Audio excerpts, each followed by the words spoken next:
सुरासुर मनुष्य दंड बंदिदम घोई घाई कम मलम परमा बद्धमाणम तिथम धम्मस्य कृतारम। प्रवचनसार परमागम का गे तत्व प्रज्ञापन अधिकार चल रहा है, जिसमें ज्ञान गे विभागाधिकार की चर्चा है। और इसमें ये कह रहे हैं कि पेज नंबर 314 नीचे भावार्थ है, उस पर देखें। मनुष्य देव इत्यादि अनेक द्रव्यात्मक पर्यायों में भी जीव का स्वरूप अस्तित्व और प्रत्येक परमाणु का स्वरूप अस्तित्व सर्वथा भिन्न भिन्न है। सूक्ष्मता से देखने पर वहां जीव और पुद्गल का स्वरूप अस्तित्व अर्थात वो अपने अपने द्रव्यगुण पर्याय और उत्पाद व द्रव्य स्पष्टतया भिन्न जाना जा सकता है। स्वपर का भेद करने के लिए जीव को इस स्वरूपास्तित्व को पद पद पर लक्ष्य में लेना योग्य है। यह चेतन द्रव्यगुण पर्याय और चेतन द्रव्य उत्पाद व्यय जिसका स्वभाव है, ऐसा में पुद्गल से भिन्न रहा, और यह अचेतन द्रव्यगुण पर्याय और अचेतन द्रव्य उत्पाद व्यय जिसका स्वभाव है, ऐसा पुद्गल यह मुझसे भिन्न रहा। इसलिए मुझे पर के प्रति मोह नहीं है, स्वपर का भेद है।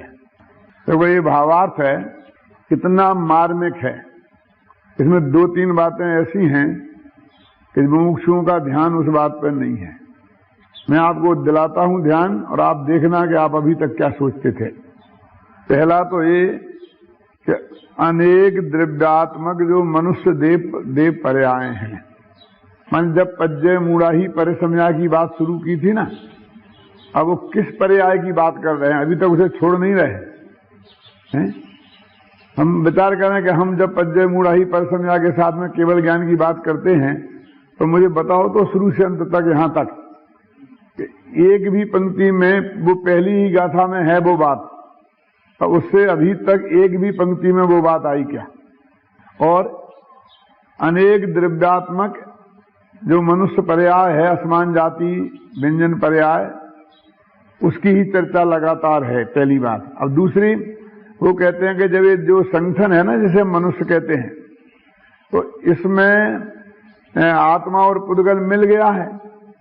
तो कहते हैं मिला तो उसे तब कहते हैं कि दोनों के स्वरूप अस्तित्व में कुछ अंतर आया होता।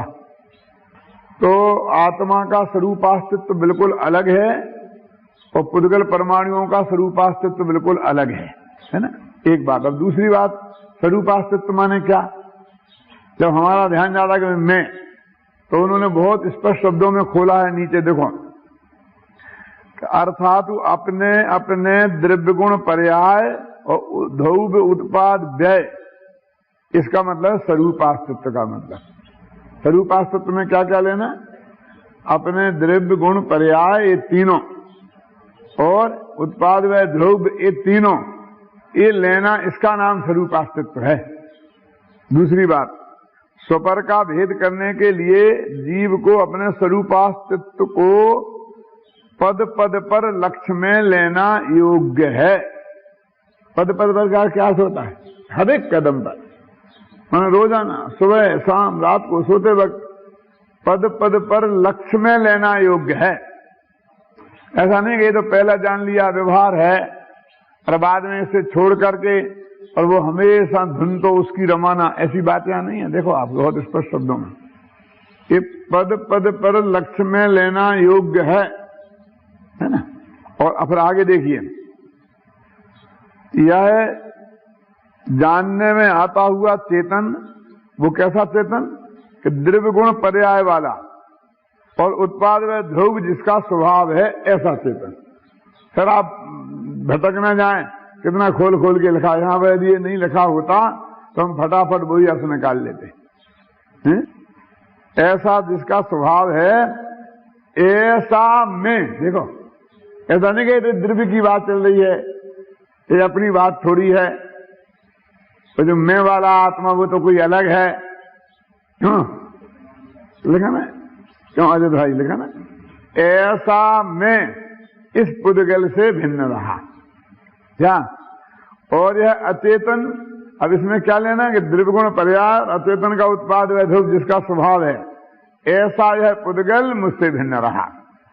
इसलिए मुझे पर के प्रति मोह नहीं है, स्वपर का भेद है। ये स्वपर का भेद विज्ञान है। प्रवचन सार के पूरे गे तत्व प्रज्ञापन में जहां पर पूरा एक अधिकार लिखा, उसका नाम क्या रखा? ज्ञान गे विभागाधिकार। तो एक ज्ञान में आपने जो आत्मा लिया उसे जीव, और एक तो मिली हुई पर्याय कौन सी पकड़ी? मनुष्य पर्याय, देव पर्याय माने आसमान जाति।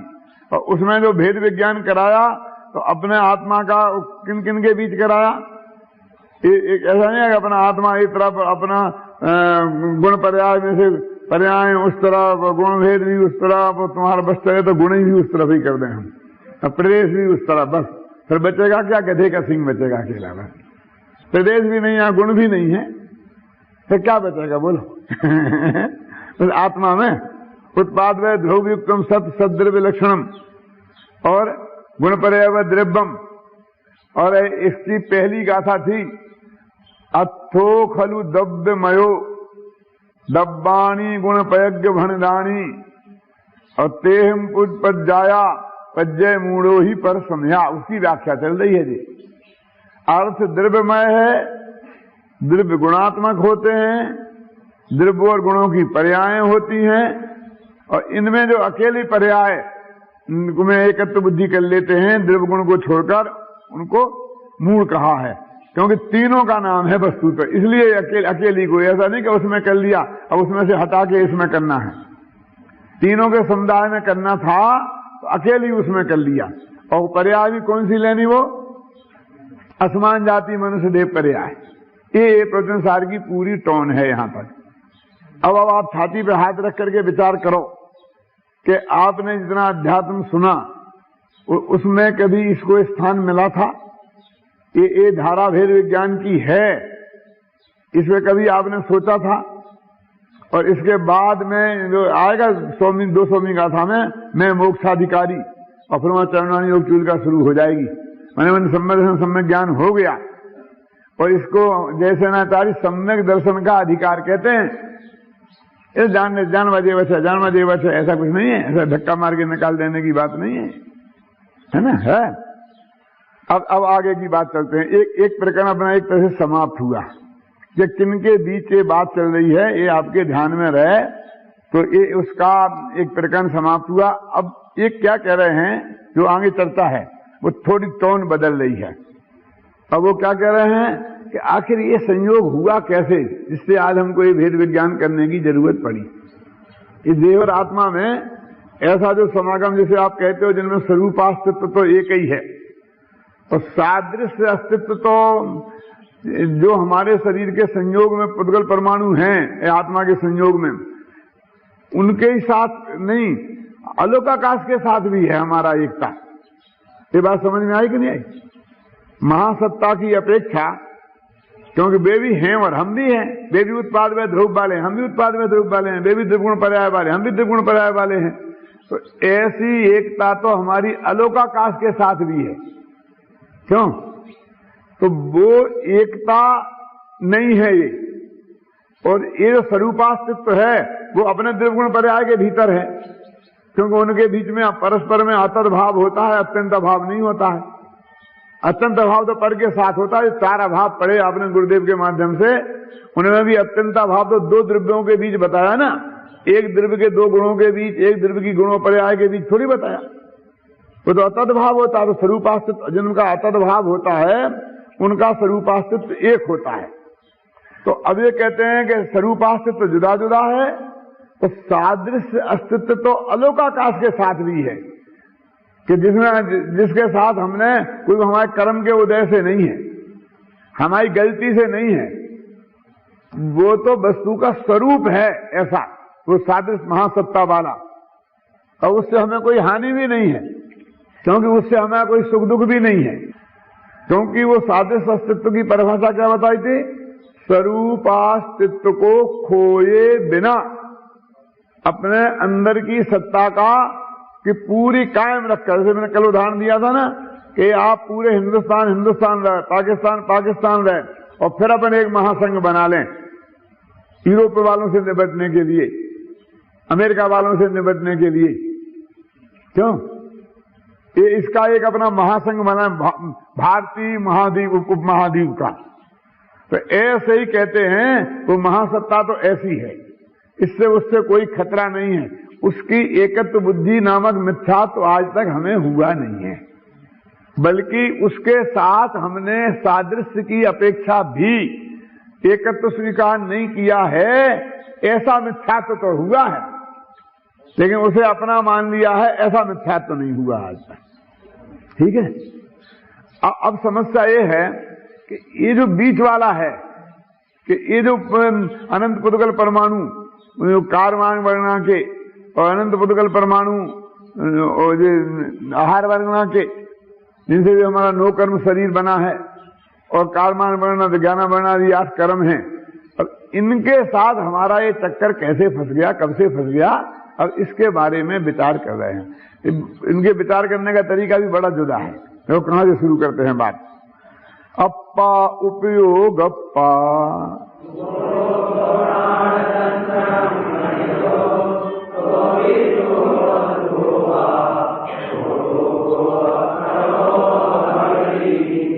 कहां से बात हुए थे कि आत्मा उपयोग स्वभावी है। उपयोग अप्पा, अप्पा अप्पा माने आत्मा, उपयोग अप्पा उपयोगात्मक है। ये कहते यहां से गड़बड़ी हुई। आत्मा उपयोग आत्मा के इसमें गड़बड़ी क्या है? तो स्वभाव है, बढ़िया बात है ना। समय साहब में भी ऐसी गाथा आती है कि बंद कहां से हुआ कि ज्ञान गुण के कारण, फिर बाद में खोला है ज्ञान गुण के जघन्य परिणमन के कारण, कि जघन्य परिणमन के साथ में राग अनिवार्य होता है, तो राग के कारण खोला क्या नहीं खोला।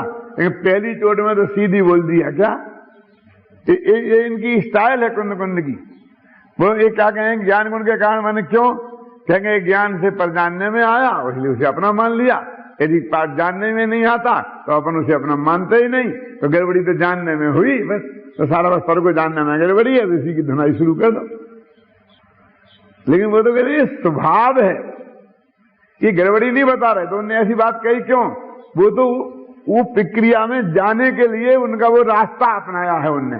तो यहां किया है कि आत्मा उपयोगात्मक है और उपयोग दर्शन ज्ञान है। ठीक है, दर्शनम ज्ञानम। अब यहां तो ये दर्शन ज्ञान उपयोग कौन? जो चेतना वाले हैं, ज्ञान गुण वाले और दर्शन गुण वाले। और नीचे कह दिया सो भी सोहो असोहो, वह उपयोग शुभ और असुपयोग होता है। उपयोगो अपनो अवधि, उस आत्मा के शुभ और अशुभ, एक चारित्र वाला उपयोग ले लिया। अब ज्ञान से शुरू की था, ज्ञान दर्शन से बात शुरू की थी और शुभ और अशुभ उपयोग की बात ले ली। और शुभ अशुभ उपयोग के कारण कर्म का बंध हुआ और उनके उदय से शरीर का संयोग मिला और ये चक्कर असमान जाति द्रव्य पर्याय का चक्कर खड़ा हो गया। वहां जाने के लिए यहां से बात शुरू करते हैं। क्या ये बताने के लिए वो बात वहां से शुरू करते हैं। और ऐसा तर्क अच्छा लगता भी है कि देखो आकाश में उपयोग नहीं था इसलिए बेचारा बंधन में नहीं फंसा, धर्म द्रव्य में उपयोग नहीं था इसलिए वो भी बंधन में नहीं फंसा, काल द्रव्य में भी उपयोग नहीं था इसलिए भी बंधन में नहीं फंसा, पुद्गल में नहीं था लेकिन वो फंस गया। स्कंद हो जाता है ना परद्रव्य के साथ अजीब के साथ में भी, लेकिन उसे सुख दुख नहीं हुआ उससे, क्योंकि उसमें सुख दुख नहीं थे, सुख नाम का गुण नहीं था।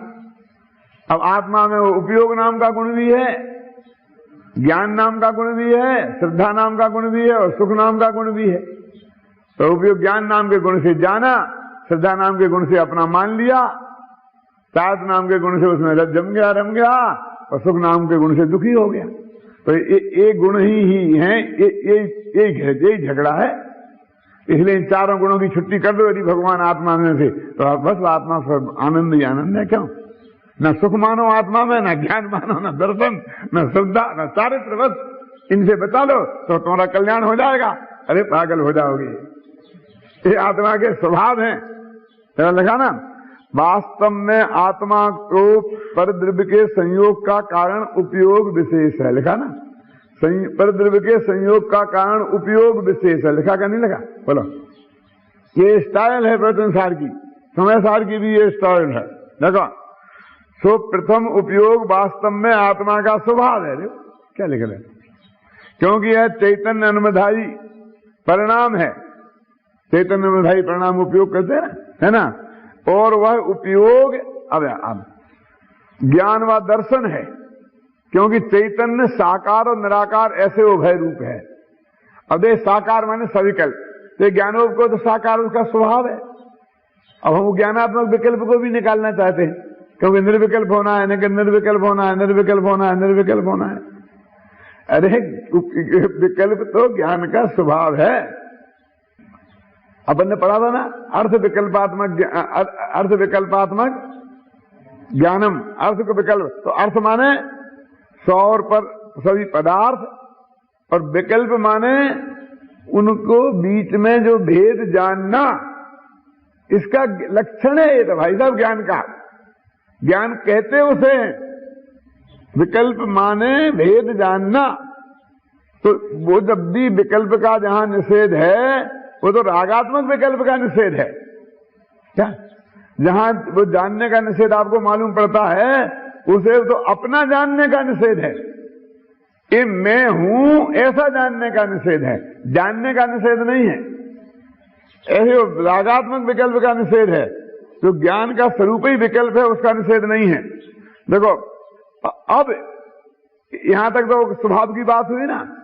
अब इस उपयोग के शुद्ध अशुद्ध ऐसे दो भेद किए गए हैं। वहां तो कहते शुभ और अशुद्ध गाथा में, और उन्हें शुद्ध अशुद्ध कहते। अब उसमें शुद्ध उपयोग निरुपराग है और अशुद्ध उपयोग सोपराग है। माने उसको और गहराई में जाकर अम्बे चंद्र ने उस बात को स्पष्ट किया। और वह अशुद्ध उपयोग शुभ और अशुभ ऐसे दो प्रकार का है, क्योंकि उपराग विशुद्धि रूप और संकलेश रूप ऐसा दो प्रकार का है। तो इस तरह से वो क्या कहते उपयोग, तो उपयोग ही कारण हुआ ना। लेकिन उपयोग माने वो ज्ञानात्मक उपयोग कारण नहीं है। ये तो शुभ अशुभ नामक जो अशुद्धोपयोग है, वो कारण है। तो अन्ना जी ख्याल में ना बात, लेकिन भाषा तो ऐसे ना भाई, ये भी उपयोग कई भेद है। और वहीं से शुरुआत करी है उन्होंने। देखो गाथा पढ़ो कैसा है, गाथा कैसी है। अप्पा उपयोग अप्पा उपयोगो डांग दंशनम भणिदो सो भी असोहो असोहो, वही सो भी वही भी उपयोगो अपनो भवदी, आत्मा का उपयोग सब अशुभ होता है। फिर उपयोगो जदि सुहो पुण्यम जीवस्य संचयम जादी,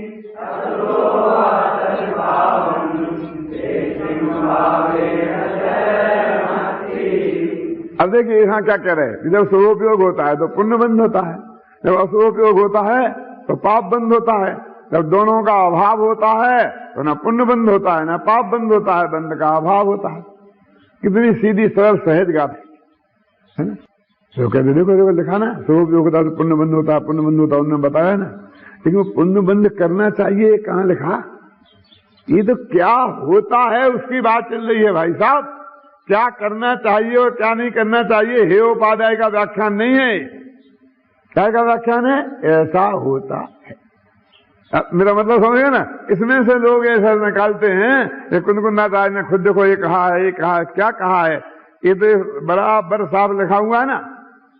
देखो अब ये बहुत स्थूल बातें हैं, मतलब स्थूल माने आपको इसका अभ्यास है, खूब आपने सुन रखी है, इसलिए अपन इसमें समय ज्यादा नहीं लगाएंगे और आगे बढ़ते हैं। देखो फिर वो दो गाथाएं और पढ़ लो कि वो शुभोपयोग जिससे पुण्य बंध होता है और अशुभोपयोग जिससे पाप बंध होता है, वो क्या है वो भी उन्होंने बता दिया।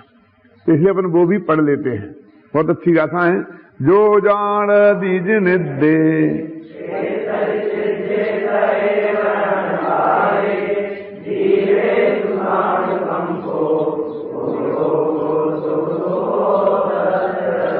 कि जो अरहंत भगवान को जानता है वो क्या है?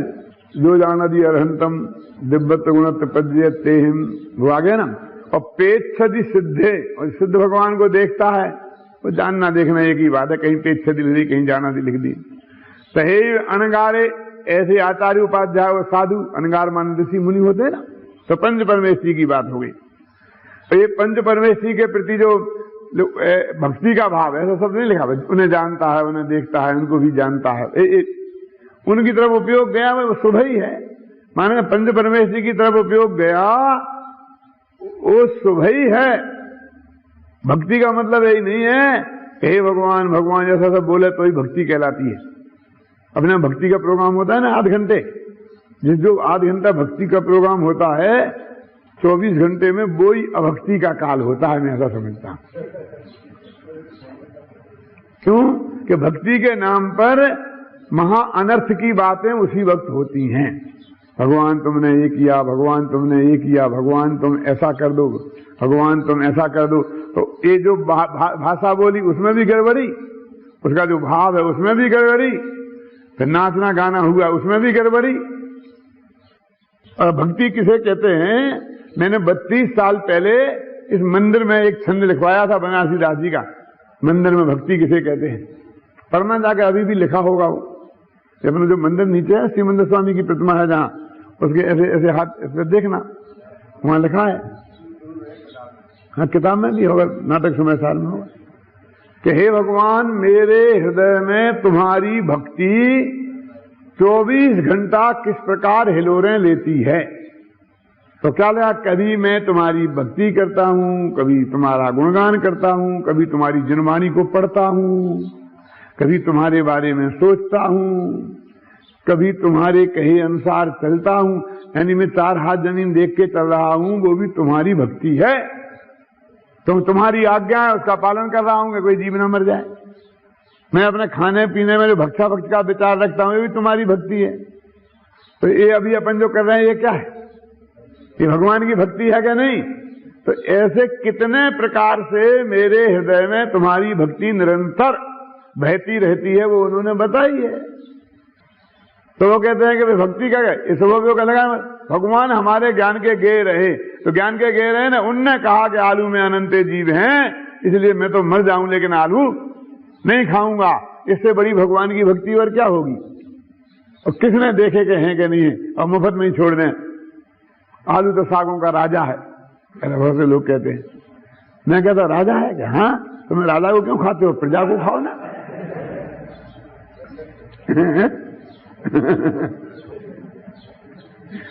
किसने देखा? ये भगवान की इससे बड़ी कोई अभक्ति नहीं हो सकती है, क्योंकि हमने तो देखा नहीं, केवल ज्ञानी ने देखा है। हमने तो उसके हिसाब से आपको बताया है। तो कहने का आशा यह है कि देखो लगा ना, अनंत को जानता है, जिनेन्द्र भगवान को जानता है, सिद्धों को देखता है, अनगारों को भी देखता जानता है, और जीवे सुषाणु कंपो, और सब जीवों के दया का प्रभाव रखता है। उपयोग तत्सो, उसका नाम शुभोपयोग है। ये शुभोपयोग है, बस ये चीज है, इतनी यहीं तक सीमित नहीं। तो इसमें यदि आप रखो बड़े के लिए देवता गुरु की भक्ति आएगी तो आधी घंटा रहेगा शुभ भाव का काल। क्यों? और ये जो अपन पठन पाठन कर रहे हैं, लिखना कर रहे हैं, ये भगवान की भक्ति में है क्या नहीं है? शामिल बोलो। ठीक, अब देखो अशोपयोग किसे कहते हैं वो भी देख लो। विषय कसाओ वालो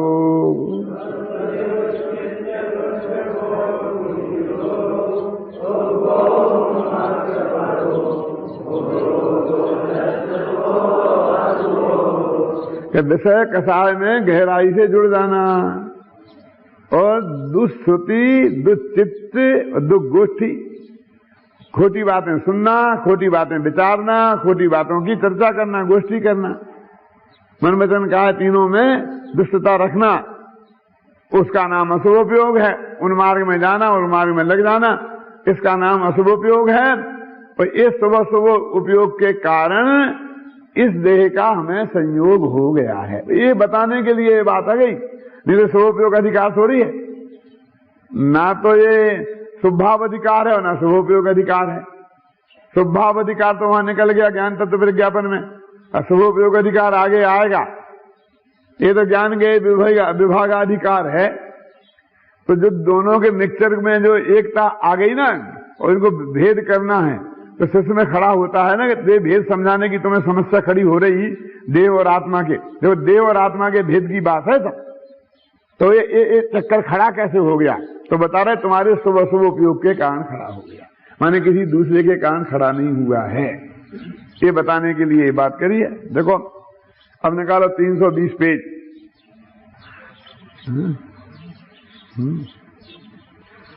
देखो अभी 320 पेज में सबसे नीचे की 1.5 पंक्ति उठाओ टीका में।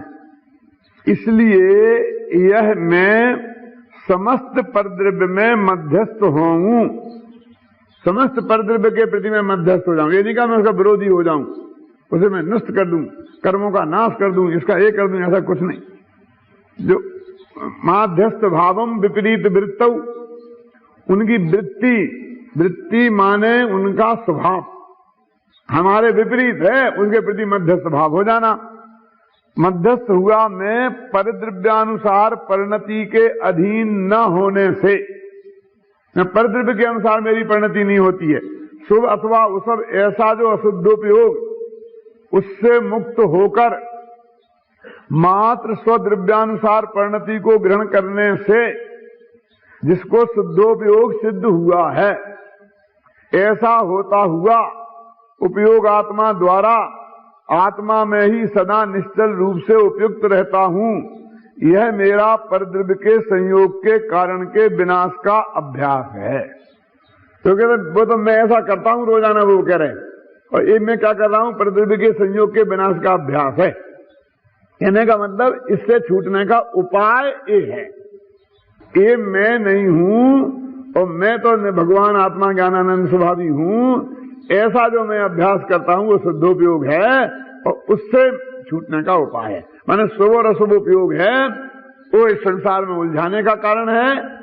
इनमें एकत्व बुद्धि पूर्वक ख्याल में आया ना। इसके बाद जो है मान लो हमारी एकत्व बुद्धि टूट गई और फिर भी जो शुभ अशुभ होते हैं उनको शुभ अशुभ भाव कहते हैं, है ना। हो गया ना। अब इसके बाद जब वो यहां आए ना, यहां तक ये सब सिद्ध कर दिया कि ये देह का संयोग कैसे हो गया, तो कहता अब तुमको क्या भावना, क्या करना। 24 घंटे जो उन्होंने कहा था ना मैं निरंतर इसमें ही लगता हूं, तो कैसे लगना वो गाथाएं आ गई हैं। ना हम देहो न मनो,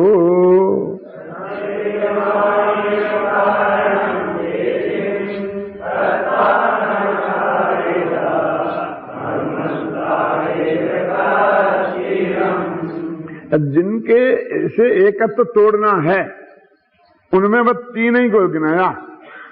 देहो ना अहम, देह में नहीं हूं, मनो ना अहम, मन में नहीं हूं, और वाणी में नहीं हूं, मैंने मन वचन का है ना। इतना आगे नहीं बढ़े, इसलिए मैं ये नहीं कहता हूं कि राग से भेद विज्ञान नहीं करना, लेकिन बात यहां क्या है उसकी बात है ना। आप यही कहते जहां जहां जो योग्य थे तहां समझ बोते, जहां जिसका वर्णन जिस गाथा में वो बात कहनी चाहिए कि नहीं, कि वहां जो बात लिखी है कि मैं केवल ज्ञान नहीं हूं वहां भी वो ही कहें, और यहां जो लिखी है यहां भी वो ही कहें, तो ये कब कहें? तो बोला फिर क्या कहते हैं इसके बाद कि मैं इनका कारण नहीं हूं, मेरे कारण ये नहीं हुए हैं, मैं इनका कर्ता नहीं हूं, मैं इनका कार्यता नहीं हूं, और मैं इनका अनुमंता नहीं हूं। मैंने कृतकार्य अनुमोदना से इनका एकत्व तोड़ना, यही अर्थ हुआ कि नहीं हुआ। तो किनसे तोड़ना? उन्होंने इतना लिया मन वचन काया, और क्या तोड़ना? कि एकत्व तोड़ना। तो न करना, न कराना, न अनुमंता। करना कराना नहीं, करते तो तू है ही नहीं। तो क्या ऐसा सोचना कि मैं इनका कर्ता नहीं हूं, समझे ना, मैं कार्यता नहीं हूं, मैं अनुमंता नहीं हूं, मैं अनुमोदना नहीं करूंगा, अनुमोदना करता हूं, ये बात नहीं है। इस तरह की गाथा है। पर आगे देखो, देहो मणो वाणी,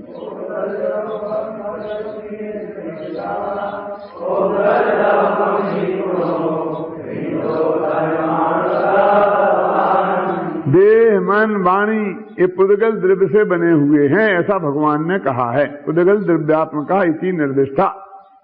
पौगल दब्बम जी पुणो पिंडो परमाणु दब्बाणम। और पुद्गल द्रव्य क्या है? वो स्कंद दिखाई देता ना कि परमाणुओं का पिंड है। माने ये शरीर क्या हुआ? तो ये परमाणुओं का पिंड है। ना हम पौगल मयो न ते मया पौगला कया पिंडम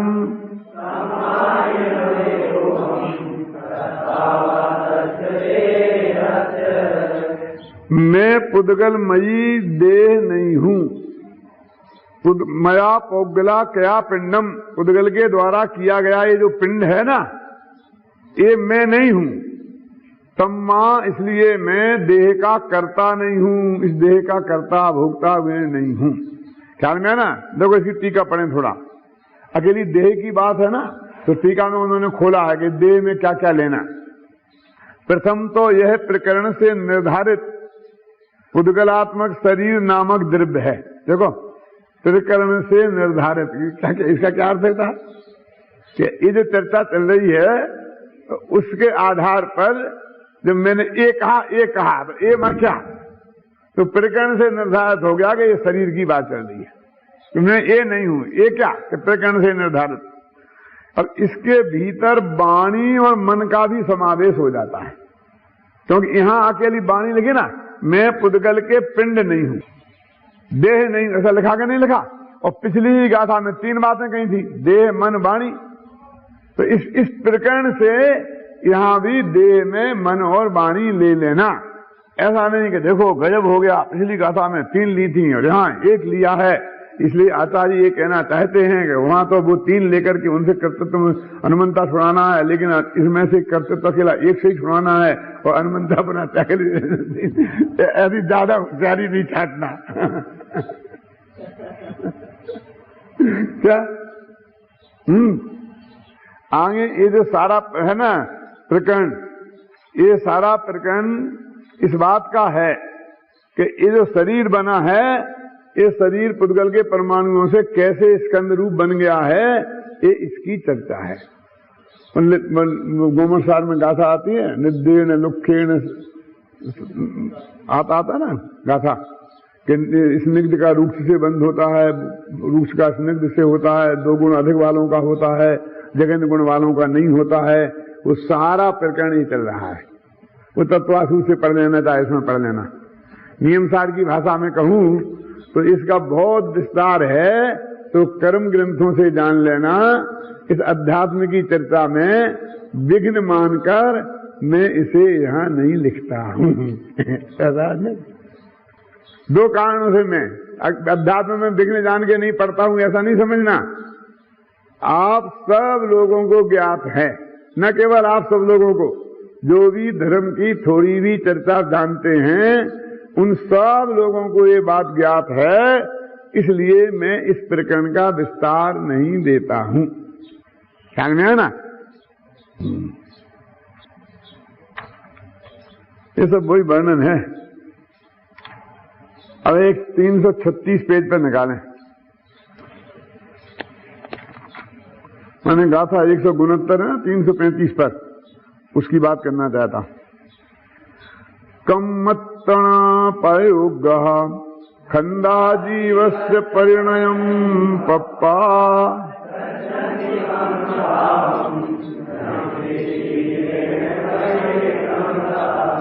वो ये कहते हैं कि कर्म के योग जो पुद्गल स्कंध हैं, माने कारमान वर्गणाएं हैं, वो जीव की परिणति को प्राप्त करके स्वयं कर्म रूप परिणमित होती हैं। जीव ने उन्हें कर्म रूप परिणमित नहीं कराया। ये वो जो पुरुषार्थ सिद्धि उपाय में 2 गाथाएं हैं, और ये जो प्रकरण उसी टाइप का है।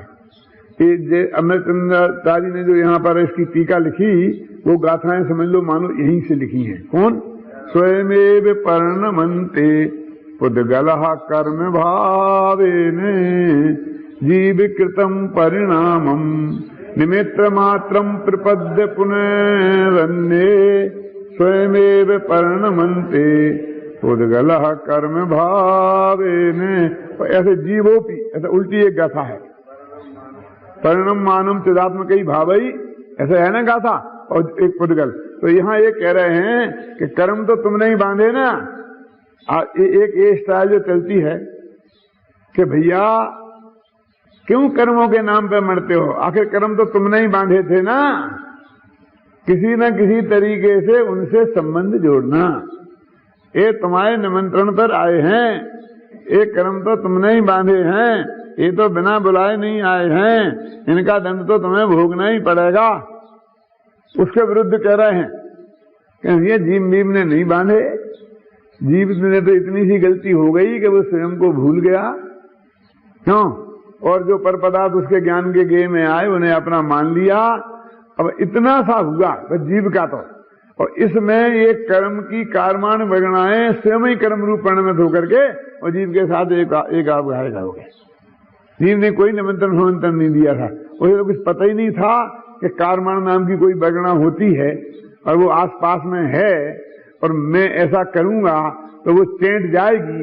ये तो बेचारे को उसको तो पता ही नहीं था। मैं आपसे पूछता हूं कि जो पाप भाव करते हैं और पाप कर्म बांधते हैं तो उनको यदि ये पक्का पता हो कि यहीं आसपास में जो पुलिस वाले हैं और मुझे पकड़ लेंगे तो वो अपराध करेगा और मेरा अपराध होगा इतना सा, इतना और कुछ नहीं। इनकी तरफ देखा जाना इतना अपराध, ये तो अपराध नहीं हुआ, लेकिन इन्हें अपना माना ये अपराध हुआ और ये चेंटे। कैसे? वो मैं उदाहरण देता हूं ना। एक बुढ़ी अम्मा सड़क पार कर रही थी, बहुत ट्रक निकल रहे थे। एक आदमी को दया आई कि ये अभी ट्रक पास करेगी, अंधी है कि ट्रक के नीचे आकर के कुचल जाएगी, तो जाकर के उसी लकड़ी पकड़ ली कि अम्मा तेरे को मैं पार करा देता हूं सड़क। कि अच्छा बेटा, बहुत बढ़िया बात है। तो सड़क पार कराते कराते वो बेटा बोला कि अम्मा तेरा कोई बच्चा नहीं है, तेरा बेटा नहीं है? कि क्यों? कौन कहता नहीं है? तो तू अकेली अंधी सड़क पार करती है, मर जाए कभी, वो तेरे को सड़क पार नहीं करा सकता है? कि करा रहा है ना। हंसे तो फंसे। जो मुझे सड़क पार करा रहा है वही मेरा बेटा। तो वो कहते हम तो ऐसे ही हुए हैं कि हम तो हंसे से फंसे हैं कि जो आसपास थे, जो हमारे ज्ञान के गेय बने थे, हमने उनको तरफ जरा अच्छी निगाह से क्या देखा, अपनेपन से क्या देखा, प्रेम से क्या देखा, बस मर गए, ये चेंट गए, बस ये हमारे हम गए, एक खुद ही चेंटे हैं। यही बात इसमें कही है। देखो अपन पढ़ रहे थे क्या कि अपने 336 पेज पर में है ना, कर्म रूप परिणमित होने की शक्ति वाले पुद्गल स्कंद। कर्म रूप परिणमित होने की शक्ति वाले पुद्गल स्कंद का मतलब कारमान वगणा, क्योंकि 21 प्रकार के जो पुद्गल होते हैं ना, 23 प्रकार के, उनमें कारमान वगणा नाम के जो पुद्गल होते हैं वे ही कर्म रूप परिणमित होते हैं। वो 22 प्रकार की और चार जो नहीं परिणमित हो जाते। इससे ही सिद्ध होता है कि जिन परमाणुओं में कर्म रूप परिणमित होने की योग्यता है वे ही परिणमित होते हैं, बाकी के नहीं। इससे सिद्ध होता है। और ऐसा भी है, मैं ज्यादा डिटेल नहीं जानता हूं, लेकिन जो मैंने सुना है कि ये हर एक कर्म की वर्णनाएं भी अलग अलग होती हैं। क्यों वन्ना जी? ऐसा नहीं कि दसनावर्णी की अलग होती है, ज्ञानावर्णी की अलग, मोहिनी की ऐसा नहीं होती कि ताज रूप परिणमित हो जाए। जैसे मिट्टी का घड़ा है ना, मिट्टी उसे मिट्टी का घड़ा बनता है, सोने से सोने का घड़ा बनता है, चांदी से चांदी का घड़ा बनता है। ऐसा नहीं कि सोने से चांदी का घड़ा बन जाए और चांदी से सोने का घड़ा बन जाए। क्या देखो लगाना, कर्म रूप परिणमित होने की शक्ति वाले पुद्गल स्कंद तुल्य क्षेत्रावगाह जीव के परिणाम मात्र का जो कि बहिरंग साधन है, उसका आश्रय करके जीवन को परिणमाने वाला न होने पर भी स्वयमेव कर्म भाव से परिणमित होते हैं। इससे निश्चित होता है कि पुद्गल पिंडों को कर्म रूप करने वाला आत्मा नहीं है। माने आत्मा इनका कर्ता नहीं है, कारण नहीं है, कार्यता नहीं है, अनुमंता नहीं है। ऐसी देह में लगाना, ऐसे मन में लगाना, ऐसी वाणी में लगाना, ये जो पीछे चर्चा चली है ना उसके बारे में सब में लगाना है ना। भावार्थ पढ़ लेते हैं। समान क्षेत्र में रहने वाले जीव के विकारी परिणाम को निमित्त मात्र करके कारमान वर्णाएं स्वयं अपनी अंतरंग शक्ति से ज्ञानावर्णादि कर्म रूप परिणमित हो जाती हैं। जीव उन्हें कर्म रूप परिणमित नहीं करता। तो ये सब चर्चा कर्म कांड की यहाँ काय को ले बैठे? इससे तो आगे बढ़ते ना, और कहते राग भी मैं नहीं हूं, सम्मेसन भी मैं नहीं हूं, केवल ज्ञान भी नहीं, जरा उधर को बढ़ते ना। कहाँ राकेश? उधर तो बन नहीं रहे, इधर क्यों घुस रहे हैं? तो वो कहते हैं हम ये बता रहे हैं कि जिसमें जो तेरा अपनापन हो गया है ये तेरे कैसे हो गया, ये जो घुसा दिया है पंडितों ने तेरे दिमाग में, कि तू ही ने किया है, तू ही ने किया है, क्यों? तेरे ही अपराध का फल है, तेरे ही अपराध का फल है। तो ये बता रहे हैं कि मैंने भैया इसमें कुछ नहीं किया, तूने किया इसमें कुछ होता नहीं है, ये बात फैक्ट है। और तू ये भावना भा कि मैंने कुछ नहीं किया, मेरा करता नहीं हूं, मैं इसका अनुभोक्ता नहीं हूं, मैं तो इतना नहीं हूं, मैं तो ये नहीं है, और मैं तो ज्ञाता रिश्ता हूं। और वो राग हुआ था, वो हाँ हाँ वो भी मान लेता हूं कि राग अज्ञान दशा में मेरे से ऐसा राग हो गया था, वो भी कोई खुशी की बात नहीं है कि हाँ मैंने राग तो किया, वो भी मान लेता हूं कि अज्ञान दशा में मेरे से ऐसा राग हो गया था, वो भी अस्वीकृति नहीं है। लेकिन कोई गौरव की बात क्यों? वो अस्वीकृति तो नहीं है, क्योंकि वो अपने द्रव्यगुण पर्याय की सीमा में आता है। और अज्ञान अवस्था में अपन से ही हुए थे, जब अज्ञान अवस्था थी तब अपन थे कि नहीं थे? क्यों? तो अज्ञानी अपने ही थे कि कोई और था? ये द्रव्य ही उस वक्त अज्ञान रूप प्रणय में हुआ था कि नहीं? वो द्रव्य तो नहीं हुआ था, पर्याय हुई थी, ये बात भी सच्ची है। लेकिन वो पर्याय की तरफ से ही द्रव्य को देखने की दृष्टि है, जिसके पर्यायर्थिक नहीं कहते हैं। जो एक है द्रव्य, वो एक द्रव्य को द्रव्य की तरफ से देखने की दृष्टि है, और एक द्रव्य को पर्याय की तरफ से देखने की दृष्टि है। तो पहला द्रव्य है, उसे आज की भाषा में समझ लो प्रमाण का द्रव्य है, वो है असली तो मैं। अब वो कहते हैं कि उसमें उसे द्रव्य की दृष्टि माने द्रव्यार्थिक नय की दृष्टि से देखो तो वो त्रिकाली ध्रुव नित्य है, और अनित्यता उसमें है नहीं रंच मात्र। और उसी को पर्याय की दृष्टि से देखो तो वो ही अनित्य है, इस दृष्टि से नित्यता नहीं है उसमें। देखो शब्दभंगी भी विचित्र है, ऐसी नहीं लगती है। कैसी लगती है? देखो, मैं नित्यानित्य हूं, ये प्रमाण का कथन हो गया, और मैं नित्य ही हूं, अनित्य नहीं, ये द्रव्यार्थिक न्याय का कथन हो गया। और मैं अनित्य ही हूं, नित्य नहीं, ये पर्यार्थिक न्याय का कथन। यहां भी ही लगता है, घबराना नहीं। यहां नहीं लगेगा तो वहां भी नहीं लग सकता कि नित्य ही हूं, अनित्य नहीं। अब वो नित्य ही हूं, अनित्य नहीं, ये वाक्य पढ़ के और हमने समझ लिया अनित्यता को उड़ा दिया। अरे वो तो पर्यायार्थिक नय से पीछे ये लगा है, ये भूल गए। द्रव्यार्थिक नय से ये लगा है, जब तब ही लगा सकते हो आप। तो आपने वो नय तो लगाया नहीं और ही लगा दी, और क्या क्या क्या रास्ता निकला है आज मालूम? नय लगाने से, अपेक्षा लगाने से वस्तु ढीली पड़ जाती है। तो अपेक्षा तो हटा दी, तो साथ में ही भी तो हटा देते भाई साहब। अपेक्षा हटा दे तो ही हटा देते, तो ही हटाना तो भूल गए और अपेक्षा हटा दी। संबंधपत्र क्या कहते हैं? संबंधपत्र ये कहते हैं कि यदि हम अपेक्षा नहीं लगा पाए, क्यों नहीं लगा पाए? क्योंकि हमको इस श्लोक में जगह नहीं हो अपेक्षा लगाने की। ऐसा भी होता है, इस श्लोक में छंद लिखते हैं, छंद में जगह नहीं थी, हमें जल्दी थी। क्यों? और भी अनेक कारण हो सकते हैं, तो भी तुम समझ लेना कि वहां अपेक्षा लगी हुई ही है। ऐसा क्यों मान लेंगे?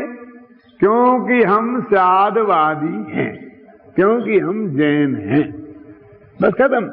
ये तुम्हारे मानने के लिए इतना पर्याप्त है कि हम जैन हैं, माने जैन का चिन्ह है। हम जैन हैं तो तुम मान लेना हमने अपेक्षा नहीं लगाई तो भी लगी हुई है। यदि तुम जैन हो तो तुमने नहीं लगाई तो हम मान लेंगे कि तुम्हें लगी हुई है अपेक्षा। ओके, नहीं हम तो लगाने नहीं चाहते, हमने तो बुद्धिपूर्वक नहीं लगाई है, तो तुम जैन नहीं हो। अभी तो हमें तुम्हारे जैनत्व में शंका है। देखो क्या आगे पढ़ते देखो, है ना? ये मैंने ये कर्म भाव से स्वयं परिणमित हुए हैं। मेरी पर्याय में गलती इतनी हुई थी कि मैंने इनको जरा हंस के देख लिया, हंस के बोल दिया था। बोल दिया पाप नहीं था, इनकी तरफ देखना वो पाप नहीं था, वो जानना वो पाप नहीं था। जरा मैंने अपनेपन से जान लिया था, मैंने जरा रागात्मक तरीके से जान लिया था, मैंने देशात्मक तरीके से जान लिया था। समझ गया ना? मैं हंसे सो फंसे, ऐसा हुआ था। मालूम, अर्जुन की शील की प्रशंसा इंद्र की सभा में हो रही थी। कुछ लोग कह रहे थे कि महान शीलवान है, शीलवान है, शीलवान है। दो देवों के मन में भाव आया कि जाके परीक्षा करें हम अर्जुन के शील की, क्योंकि शील बत्तियां तो बहुत होती हैं, ये शील बत्ता हमने एक ही सुना। शील बत्तियों की प्रशंसा तो सीता वगैरह की बहुत सुनी है ना। तो उन्हें इच्छा हुई तो वो पांडवों की सभा में आए और वहां नाच चल रहा था। राजाओं की सभा में नृत्य तो चलते ही रहते थे, अब आदिनाथ की में चलता था तो फिर क्यों, तो वो भी बहुत सुंदर देवांगना का रूप बना के नाचने लगे। अब नाचते नाचते उनकी निगाह तो अर्जुन पे थी, सब लोग तो उन पर रीझ रहे थे। तो अर्जुन की तरफ निगाह थी कि इसका परिणाम कैसा होता है। राजसभा में तो बैठे थे, राजकुमार थे तो बैठना अनिवार्य था, तो बिल्कुल गंभीर बैठे, नो रिएक्शन। तो वो बराबर नाचते रहे, बहुत नाचते रहे, नाचते रहे, नाचते रहे, गंभीरता दिखे। जब तक गंभीरता नहीं टूटे तब तक नाचते रहे, और जब वो थोड़े मुस्कुराए तो नाच बंद, और नाच बंद करके चले गए, खत्म हो गया खेल। रात के 2 बजे अर्जुन के कक्ष में वो देवांगना का जो रूप धारण किया था देव ने, वैसे नाचने वाला वैसा ही रूप, सुंदर कपड़े पहने हुए बढ़िया, और वो वहां पहुंच गई। तो अर्जुन ने कहा तुम यहां कैसे, चलो गुरुदेव जैसा, ठीक है, अरे बाबा। तो उसने कहा नहीं, क्यों क्यों क्यों, कि साहब मैं वैसे ही थोड़ी आई हूं, आपका इशारा पाके आई हूं। क्या कह रहे, हमने तेरे को इशारा किया, हमने बुलाया कि हाँ हाँ आपने इशारा किया था तब तो आई हूं मैं। कि मैंने कब इशारा किया, कि जब मैं नाच रही थी तो आप मुस्कुराए थे ना, पहले तो गंभीर रहे और अंत में मुस्कुराए, तो मैंने समझा कि आप मेरे को चाहते हैं, तो मैं आ गई। कि नहीं ज्यादा कुछ नहीं, वो ऐसा कोई मतलब नहीं था उसका। तो क्या मतलब था मेरे को ये बताओ, पहले गंभीर रहने का क्या मतलब था और बाद में मुस्कुराने का क्या अर्थ था। तो अर्जुन ने क्या जवाब दिया, सुनना बहुत मार्मिक है।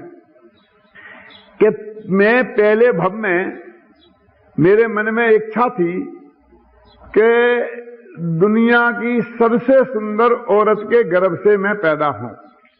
तो मैंने एक अवधि ज्ञानी मुनिराज से पूछा कि दुनिया में सबसे ज्यादा सुंदर महिला कौन है, तो उनने बताया कुंती। तो मैंने निदान बंद किया कि मैं तो कुंती के गर्भ से ही जन्म लूंगा, और मेरा निदान बंद सफल हो गया और मैं जन्म हो गया मेरा कुंती। मैं इसलिए उदास था कि तुझे देखकर मुझे ऐसा लगा कि मैं धोखे में रहूं। महाराज ने मेरे को धोखा दे दिया कि उन्होंने मुझे कुंती का नाम बताया, तू तो कुंती से भी ज्यादा सुंदर है। मैं धोखा खा गया हूं, इस वजह से मैं उदास था। कि ठीक है ये तो समझ में आ गया, लेकिन फिर हंसे क्यों, कि मेरे को ये विकल्प आया कि यदि और एकाध भव धारण करना पड़े तो अब की अरे मातेश्वरी मुझ पर मेहर करना।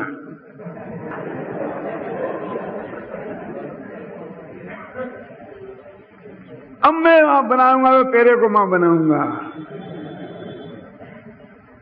ये भाव से हुआ था। और वो जरा सा हंसे तो फंसे ना, तो वो कहते हैं कर्म का बंधन मेरे को कैसे हो गया कि मेरे ज्ञान में आए और उनमें मेरा अपनापन हो गया, राग हो गया और ये बंद हो गया। मैंने कुछ भी नहीं किया है इन कर्मों के बांधने में। देखो अगली गाथा, जिस जीव के परिणाम को निमित्त मात्र करके जो यह पुद्गल काय स्वयं कर्म रूप परिणमित होते हैं, वे जीव अनादि संतति रूप प्रवर्तमान देहांतर रूप परिवर्तन का आश्रय लेकर वे पुद्गल पिंड स्वयं शरीर रूप बनते हैं। इससे निश्चित होता है कि कर्म परिणत पुद्गल दिव्यात्मक शरीर का कर्ता आत्मा नहीं है। कौन सा शरीर? कार्माण शरीर का, कार्माण शरीर का कर्ता आत्मा नहीं है। और उसके उदय से हुआ कौन? ये नो कर्म, इसलिए इसका कर्ता आत्मा नहीं है। कि मैं करता नहीं हूं कहा था ना, मैं अनुमंता नहीं हूं, मैं कार्यता नहीं हूं, तो वो करता नहीं हूं की व्याख्या उसकी गहराई में जाकर के कर रहे हैं। तो तुम्हारे भाव के बिना हो गया, तुम्हारे भाव तो मेरा हुआ था, तो तुम नहीं मानते हो, तो मैं उस भाव का करता था अज्ञान अवस्था में, ये मैं मानने को तैयार हूं। लेकिन इस कर्म की क्रिया का करता तो मैं किसी भी कीमत पर मानने के लिए अपने को तैयार नहीं हूं। ये बात नक्की है और पक्की है। क्या ये कह रहे वो कि मैं वो भाव का करता था, वो भी अज्ञान अवस्था में। क्या? और ज्ञान अवस्था में, तो ज्ञान अवस्था में तो ऐसा कर्म बनता ही नहीं है जिसके निमित्त से ये हो। और ऐसा जो राग होता है तो उस राग रूप प्रणमन का ऐसा करता में से करता उस वक्त भी ज्ञानी भी है उस राग का। अज्ञान रूप राग तो है ही नहीं, और जो राग ज्ञानी के संभव है उसका कर्ता वो है, लेकिन वो कर्ता उस भाव तक ही सीमित है। जो भाव उसके बनने में निमित्त है वो भाव तक ही सीमित है, उसका कर्तृत्व परद्रव्य तक जाता नहीं है। और इसलिए अभी एक 71वीं गाथा मैं करके अभी समाप्त करता हूं, क्योंकि कल वो अपनी अरसमरूप मगंदम गाथा आ जाएगी, उसकी चर्चा तो अभी हो नहीं सकती। इसलिए उसके पहले देखो अपन अरसमरूप गंध गाथा की तरफ बढ़ रहे हैं। उसके एक पहले की गाथा पढ़ते हैं 171 338 पेज पर। और आय लो ये देहो